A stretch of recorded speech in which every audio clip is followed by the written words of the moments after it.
This concentration within the US grocery sector, it is nothing new, but it's been accelerating over the past 25 years. But it did begin about 100 years ago with the entry of chain grocers. I spend a lot of time in the book looking at the history of the big grocers.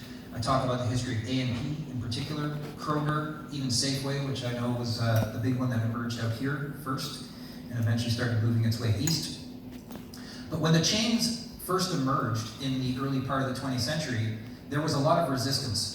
Here in the US in particular, in Canada not so much. But every level of government here in the US resisted the rise of the chains because communities, independent grocers, Main Street America began to really feel the impact of these chains on those businesses. And so one sentiment I share in the book that really captures this period is a headline from the New York Times in 1928. And the headline reads, "Huge corporations serving the nation through countrywide chains are displacing the neighborhood store." So again, that's from 1928. And this is happening today all over the country. I go through cities and communities where this is happening. It was happening 100 years ago as well. And so, like I say, every level of government was trying to restrain their growth. One of the most notable were the taxes that individual states put on the chain stores. So if you had X number of locations operating in any one state, you began getting taxed per location. In some of the cases, those taxes were effective bans on having the chain enter into the state. And this also translated into antitrust enforcement. So these laws that were there on the books to protect competition in the marketplace, to protect consumers from being gouged, those were very strongly enforced here in the US well into the late 1970s. And it's a period that is often referred to as a forgotten history of America, where there was this restraint for a very long period of time.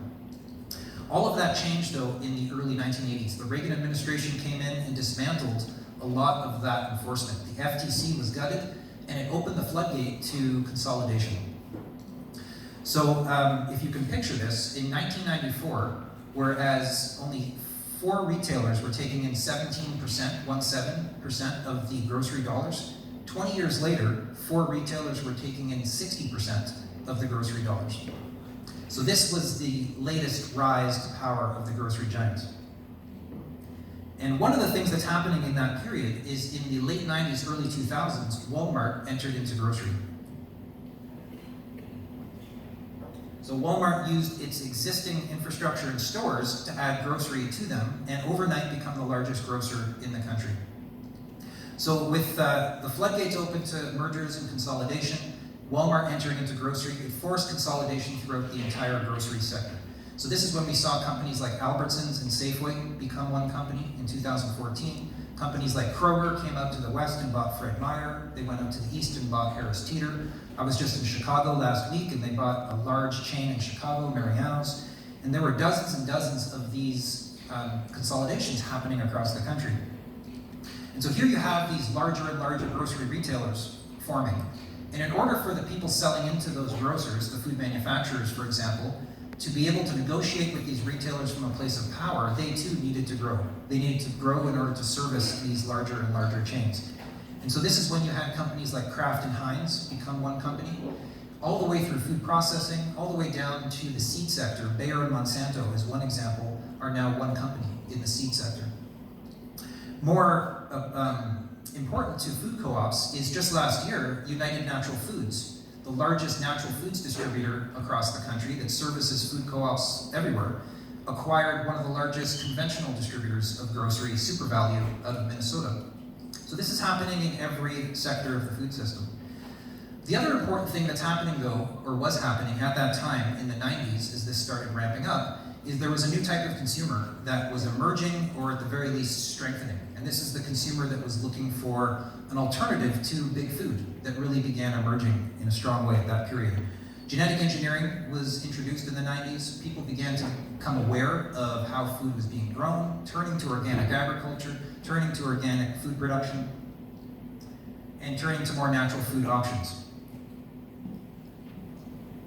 So I'm not sure what it was like for your co-op, but my co-op in the 90s, we thrived. It was a time when people were flooding through the door and really supporting what we were doing. It was also a time when many private retailers also began emerging. Natural food chains, independent chains, and people also were turning to those.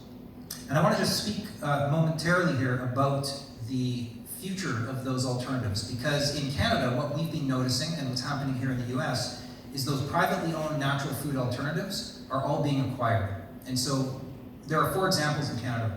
One of them is Farm Boy, which emerged in the early 90s in Ontario. It grew to 26 locations. Pete's Fruitique was a 2-store location in Halifax, Nova Scotia. Both of these chains were very community-minded, supporting regional food producers. In British Columbia, we had Choices Markets with 11 locations and Nature's Fair with 7 locations. In just the past 2 years, all 4 of those have been acquired by some of Canada's largest grocers, Sobeys and the Jim Pattison Group. Here in the US, this is also happening. Some of you might be familiar with New Leaf Community Markets, which had 6 locations, and they're still around, but they are now owned by New Seasons Market out of Portland, which is an expanding natural food chain out of Portland, Oregon. And over in the east, there's a chain called Wild by Nature that also started in 1995. It was, again, an alternative for consumers. And all of these alternative chains that I'm mentioning were not just alternatives for consumers, they were alternatives for the people producing food. So these were the spaces that were incubating a lot of the food manufacturers that our co-ops have on our shelves. They were a much more collaborative space to help support the growth of more innovative natural food products. Wild by Nature, the one I just mentioned on Long Island, is now owned by Ahold Delhaize, one of the largest grocers on the planet from the Netherlands that's been buying grocers all up and down the eastern US. And then another alternative people turned to was Whole Foods. And so Whole Foods also got to the space where it is today through acquisition. It bought out small independents, smaller chains, and it is now owned by Amazon, owned by one of the wealthiest people on the planet. So no longer are these alternatives so alternative for consumers. We're no longer investing our dollars into these more independent regional chains. We are now investing in the parent company.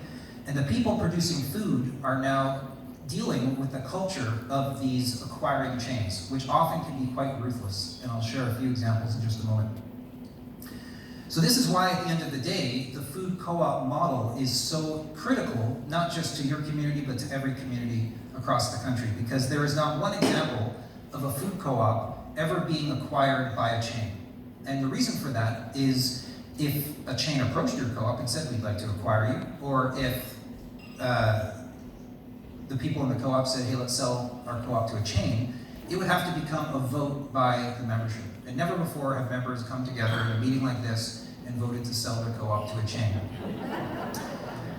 But wouldn't that be fun, right? Just imagine that one.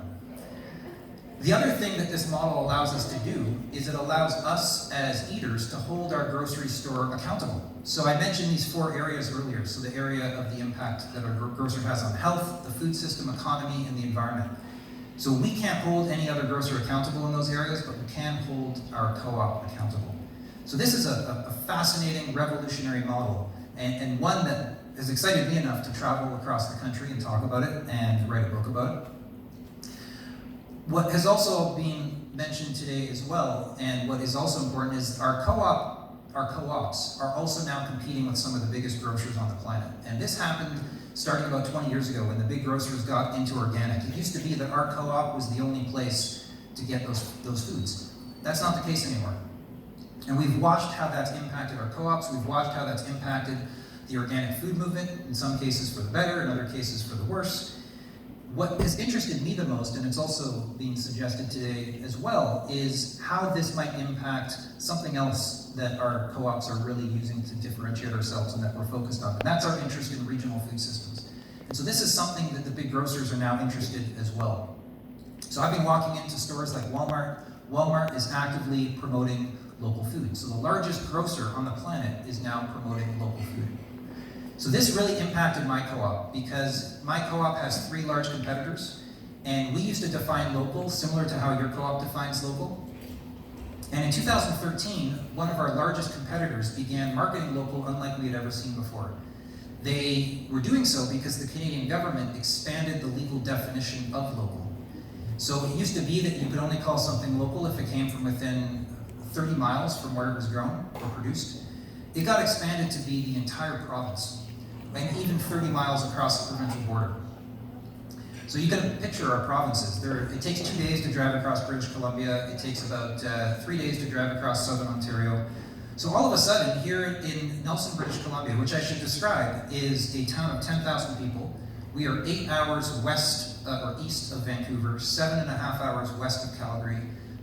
The closest, we're a town of 10,000, and the closest city that's larger than us is 3 hours to the east, and that's 13,000 people.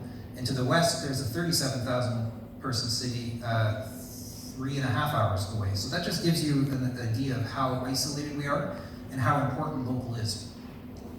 So Save On Foods, which is one of our main competitors, which is owned by a Vancouver company, the Jim Pattison Group, begins bringing local food into our community that's traveling 8 hours away.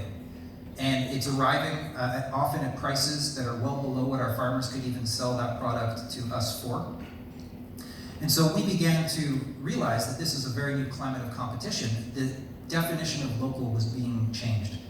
So one of the things I do in the book is I have walked now into grocery stores, both on my book tour and up until I published the book, to look at how grocery stores are marketing local. And so one of the images I have in my book is from that same Save On Foods store in Nelson. And I walked in there to find a Choose Local section that had mostly products from British Columbia.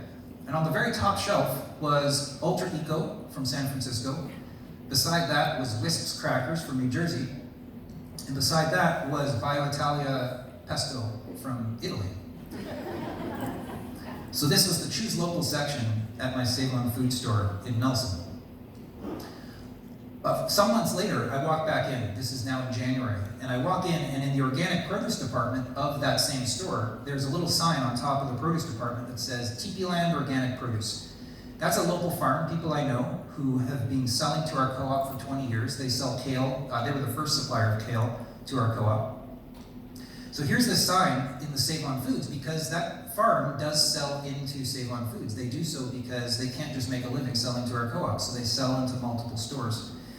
However, I took that photo on January 5th in the middle of winter. The entire region is under snow. That farm had been put to bed months earlier, and I happen to know that those farmers were on the other side of the planet hiking in Nepal at the time. So everything you saw in that department, in that section, was from Mexico and here in California. 5 minutes down the road, we have a Safeway. And in Canada, Safeway is owned by Sobeys, which is Canada's second largest grocer. Right when you walk through the front door now of Safeway is this huge display, 3 different displays, and it's branded with the branding that Safeway's now using in all their stores across Western Canada, which is Look for Local. That's the brand, Look for Local. The display on the left says produced in Western Canada. So Safeway has conveniently expanded the definition of local to the entire western portion of Canada, which is convenient for them because they operate stores across Western Canada, and rather than print off a different flyer for every local community, they can just do one flyer with that Look for Local branding on any product that comes from Western Canada, and that's exactly what they're doing. On the right of that display is another sign that says produced in British Columbia that is more in line with local labeling laws, but the product that's right on top of that produced in British Columbia is in fact cucumbers from Alberta, about 7.5 hours east of Nelson. Here in the US, this is also happening. I was just in Michigan, as I mentioned yesterday, and there's a grocery giant out of Michigan, Meijer, happens to be in Grand Rapids from where I was yesterday. They've also been doing the same thing as Safeway. They've decided to define local as the entire upper Midwest. So a 6-state region, Wisconsin, Illinois, Indiana, Kentucky, and Ohio. And what we're also seeing in many grocers now are local signs put out through the produce departments, cheese displays, meat departments that extol local on the sign. It's local signage. And often you might find 1 or 2 products in the entire department. I've been noticing this in Walmart's. I noticed it at a chain Coburn's in Minnesota. When I was in the eastern US, Wegmans is one of the large grocers out there, 100 stores out of Rochester, New York. And they are right now encroaching into the backyard of Weaver Street Market, another superhero co-op. And they have a program, rather than call things local, they call things from family farms near our stores. And so this is a program they have, from family farms near our stores. So there I was in Bethlehem, Pennsylvania, north of Philadelphia, where there's a startup trying to create a grocery store in a food desert. And I walk into the Wegmans store, and on top of the From Family Farms Near Our Store sign is a cheese from Wisconsin. Below that is a cheese from France. Another superhero co-op, River Valley in Northampton. 10 years it's been going. It's down the road from a Whole Foods. And they have a sign behind the cheese department at the Whole Foods. We carry a variety of local products made less than 100 miles from here. 2 cheeses labeled local, both from 250 miles away. 1 cheese from Massachusetts, not labeled local, and it came from, I checked on my phone, 104 miles as the crow flies.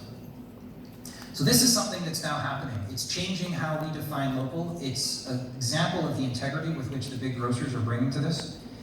And so this is something that we as co-ops have an opportunity to strengthen. And so one of the things that my co-op did, which is an example of how we responded right away, is we launched a new label called True Local. And so we, in 2014, launched this label. We invited our elected officials, federal, provincial, the president of Canada's National Farmers Union, the media, to launch this True Local label. And it's more than just a label. It is a formalizing of something that was mentioned earlier that your co-op's doing, which is incubating smaller regional food producers, or food makers, as I like to more generalize between farmers and anyone manufacturing food. So we will hold the hand of those producers through the process of designing their package, putting it on the shelf, marketing their product, linking them up with the right organizations. We recently incubated a chicken producer in, which is a funny way to describe it, which I just realized, in Creston, about an hour and a half from us. And we worked with our chicken regulator in British Columbia to help redefine the regulations for the province, or that region of the province, so that they could start producing. We committed to producing or purchasing 2 years worth of chicken from them as a way to make that happen. So we as co-ops are helping incubate the grocery store, or the food system. And this is what we've done with the True Local program. We employ about 2 or 3 people, depending on the season, in that program. So all throughout the store, we put that True Local label on everything. And we define local as basically 50 miles in any direction from Nelson. So our True Local region is in a region with an 80,000 person population, so quite rural. Again, it's like 100 miles by 100 miles. And in that small region, Nelson is the largest city of 10,000 people. We are still tracking in the region 151 suppliers. And last year we tracked paying them $3 million.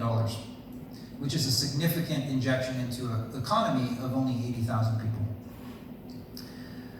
So, a little bit about our co-op, because it's what inspired the book, and I think it is very similar to the success of your co-op as well. And it describes really the impact that our growth, our recent growth, has had. So the first thing to share, though, is we do have competition. Our co-op has 3 large grocers. They are each owned by the 3 largest chains in Western Canada. One of the things I do in my community when talking about the importance of our co-op and our grocery dollar is I talk about who owns our grocery stores. And so it just so happens that Loblaw, one of the key people invested in Loblaw, is the 3rd richest person in the country. Jim Pattison Group, another one of the owners of the other grocer, is the 5th richest person in the country. And the Sobey family are the 35th richest in the country. And so it's a way to describe just how much money there is in the food system and just how little is ending up in the pockets of the people producing food. Our co-op started in 1975, and we emerged into a storefront in the early 1980s. The space we were in up until 3 years ago was a space we got into in 1991. So it was on the main street of Nelson. We have a single strip, similar to your communities here, of our downtown. Very vibrant downtown. And in 2006, when I joined the board, we were in less than 5,000 square feet and doing $7 million in sales out of that space.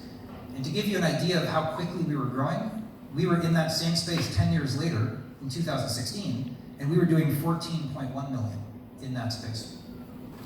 So it had become, first off, a rather dangerous place to work because of how tight it was in the space.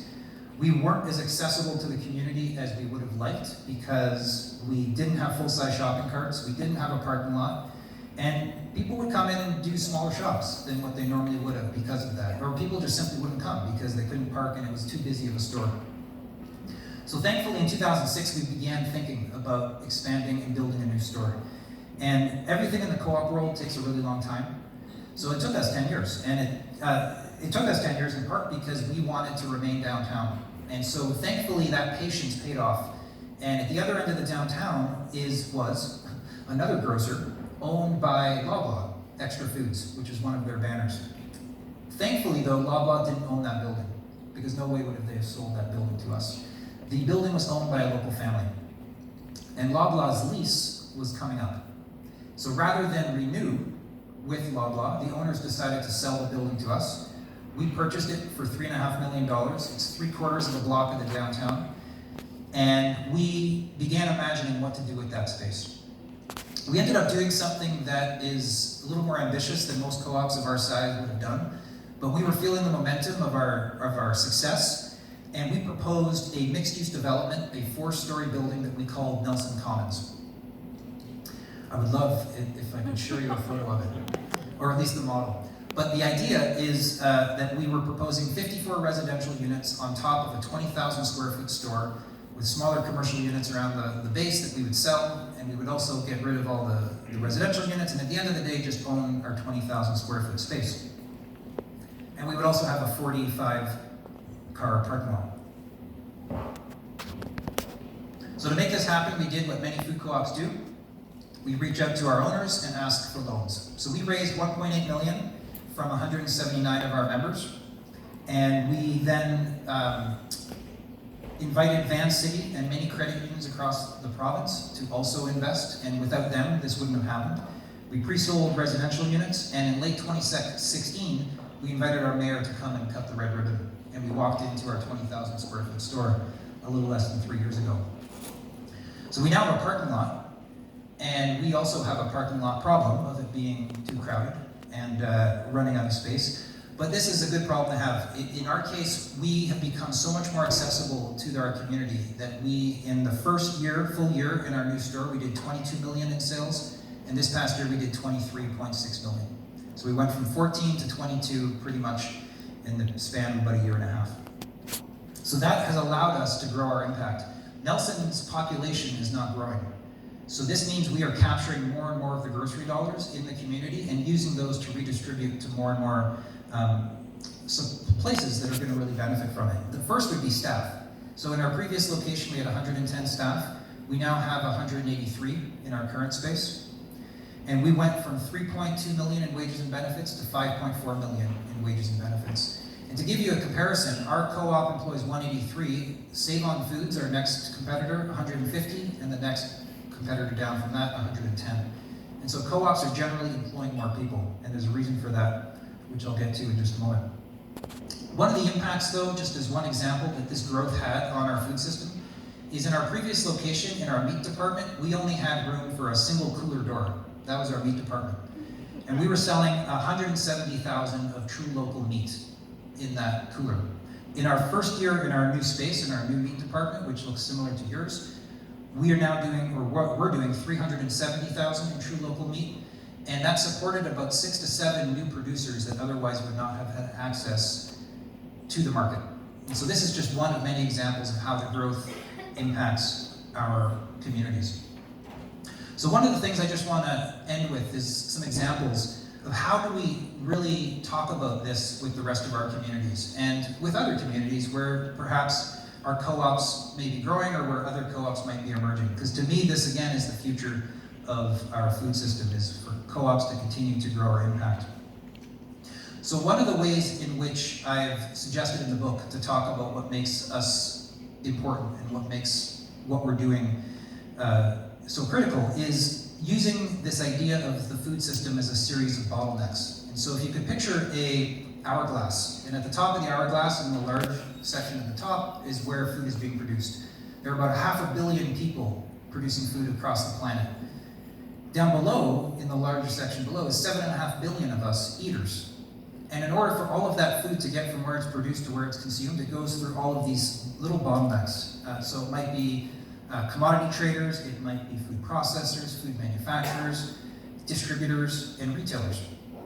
And so what we as a food co-op do is we come in and we open up that bottleneck and we allow for more food to flow through, more diversity, more choice.